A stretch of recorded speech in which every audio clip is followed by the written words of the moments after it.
The 2-inch medium trench mortar, also known as the 2-inch howitzer, and nicknamed the toffee apple or plum pudding mortar, was a British smoothbore muzzle loading, SBML, medium trench mortar in use in World War I from mid-1915 to mid-1917.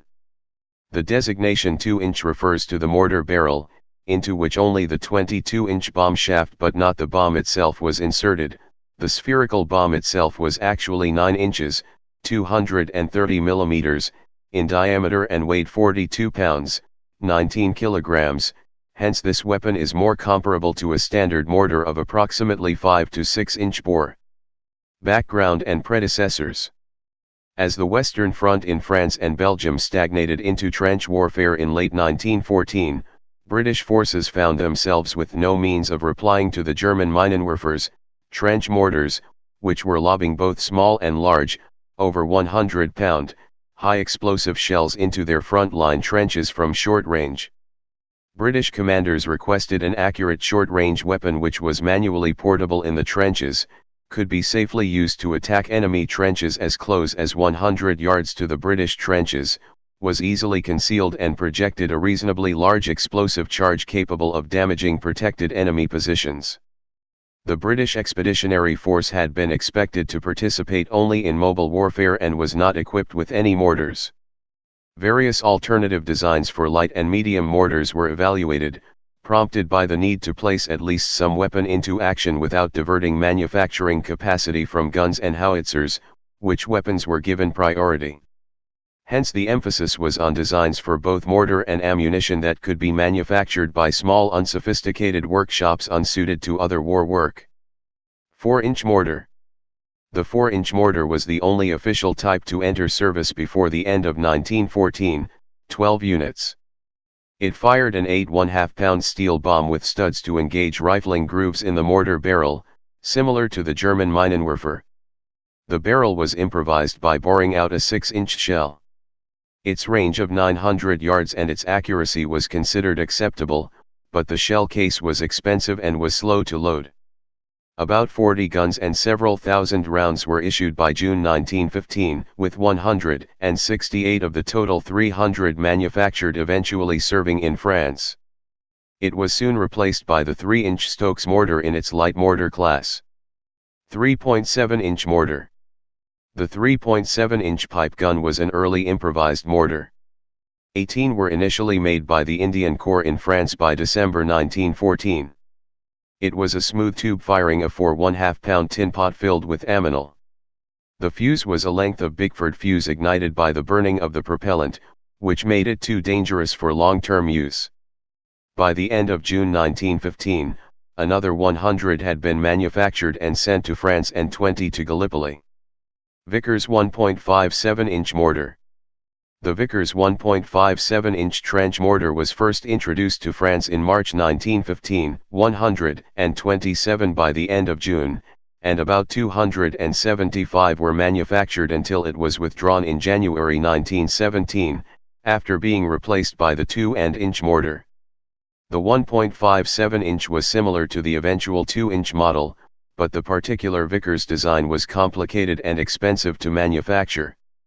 It fired either an 18 or 33-pound cast iron bomb filled with perchlorate, but the smaller bomb was considered too light and the heavier had a range of only 200 yards. The 2-inch medium mortar. This was designed and manufactured by the Royal Ordnance Factories in early 1915 and introduced along with the 1.57-inch mortar in March 1915. It incorporated what was known of the German pre-war Krupp mortar. This was the first design to meet all the requirements. After modifications to simplify manufacture, it fired a good-sized spherical cast iron bomb of 42 pounds, total projectile weight 51 pounds with stick and fuse, considered the largest practical size for use from trenches, at ranges from 100 to 600 yards using a simple 2-inch tube as the mortar body. The mortar and ammunition could be cheaply manufactured by small unsophisticated trade workshops. The bomb was safely detonated by a standard number 80 time and percussion artillery fuse. Drawbacks were that the steel tail was usually projected backwards towards the firer when the bomb detonated, resulting in occasional casualties, and the number 80 fuse was also required by the 18-pounder field guns, which were given priority, limiting mortar ammunition supply to the front until early 1916, when a special cheap trench mortar fuse was developed. The 2-inch mortar served in limited numbers in France in 1915 from March, with early mortars and ammunition made by the Royal Ordnance Factory, with the Vickers 1.57-inch model.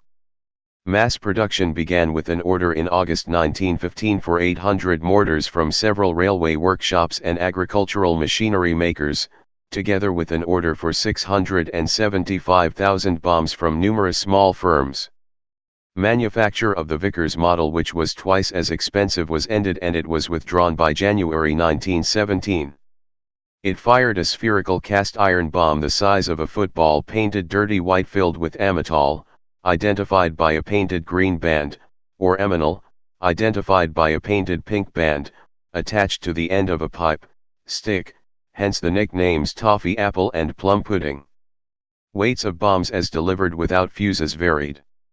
Light bombs, from 39 pounds 14 ounces to below 40 pounds 10 ounces, 18.09 to 18.43 kilograms, were marked with a stenciled L. Heavy bombs, above 41 pounds 10 ounces to 42 pounds 6 ounces, 18.43 to 19.22 kilograms, were marked with a stenciled HV. Hence the total fused weight with stick of 51 pounds is an average. The 2-inch designation refers to the mortar barrel's bore and the projectile stick inserted into it, not the much larger bomb itself, which remained outside the barrel. It was comparable in explosive power, if not range, to other 4-inch mortars. The 2-inch mortar was itself superseded by the Newton 6-inch mortar from mid-1917 onwards. Some Australian units retained them for projecting smoke screens. Combat use. Deployment. The weapon was initially operated by joint infantry and artillery detachments. Eventually it became the responsibility of the Royal Field Artillery. A typical infantry division was equipped with 3 batteries designated X, Y, Z, each with 4 mortars. Use in action. Its primary use was in cutting barbed wire defenses and attacking enemy front-line trenches, such as in the July 1916 attack on the Somme. The spherical shape and relatively low velocity brought the benefit that the bomb did not penetrate the ground before exploding. The short range was a disadvantage, as it could only be used if no man's land, between the British and enemy front line, was relatively narrow. It was used to fire some White Star, 50%-50% chlorine and phosgene, gas bombs during the Battle of the Somme, until other specialized longer-range projectors became available. Cordite charges appropriate to the required range were dropped into the barrel before the bomb was loaded. Charges and ranges. 1.5 ounces, 40 G 100 to 220 yards, 90 to 200 m, dangerous due to propensity for incomplete burn and hence to fall short. 2.5 ounces, 70 G 180 to 340 yards, 160 to 310 m. 3.5 ounces, 100 G 300 to 500 yards, 270 to 460 m. The original design for igniting the powder propellant charge involved the insertion of a standard artillery T-friction tube into a hole near the base of the barrel. The Royal Artillery had a higher priority in receiving the already insufficient number of tubes, so ignition was changed to use a Lee Enfield bolt mechanism and chamber screwed into a socket in the barrel near the base. A special blank rifle cartridge was loaded and fired via a lanyard from a sheltered position if possible, due to the risk of bombs falling short. This ignited the propellant charge and launched the bomb. In early use it was situated in front-line trenches, but this tended to attract enemy fire onto the troops manning them. Standard procedure became to locate the mortars separately from front-line trenches, in unoccupied trenches or in saps running off the front line. This had the benefit of drawing enemy fire away from troops manning the front line. Estimated rounds required for various targets, with instantaneous percussion fuse 107. Cutting barbed wire, 1 round per 10 square yards, 8 square meters. Cutting loose wire, 1 round per 6 square yards, 5 square meters. Destroy trenches frontally, 5 rounds per yard. Destroy trenches in enfilade, 2.5 rounds per yard. Destroy a machine gun emplacement with top cover not more than 3 feet of earth, 80 rounds. Silencer. Provision was made in mid-1916 for attachment of the temple silencer at the muzzle, intended to reduce the flash and noise generated on firing, which at the short ranges the mortar operated at was quickly noticed by the enemy and invited artillery response. This required the use of bombs with a special piston attached to the tail which was retained in the barrel by the silencer on firing, and hence sealed the muzzle after the bomb tail left the barrel. This had the major disadvantage of causing the barrel to overheat during prolonged daylight firing, and the silencer was only used at night. Use as anti-tank mines. In spring 1918 many of these obsolescent bombs were buried on the Western Front under metal plates as anti-tank mines in expectation of attack by German tanks. This led to some later confusion as to whether unearthed bombs were unexploded mortar projectiles, duds, or undetonated mines. These minefields were inadequately documented.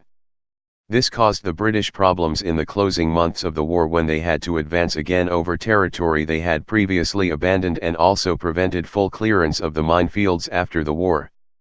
This led to some French farmers being blown up in the 1930s when they started using tractors, e.g. around Gouzeaucourt. Type medium mortar. Place of origin United Kingdom. Service history. In service 1915 to 1917. Used by British Empire. Wars World War I. Production history.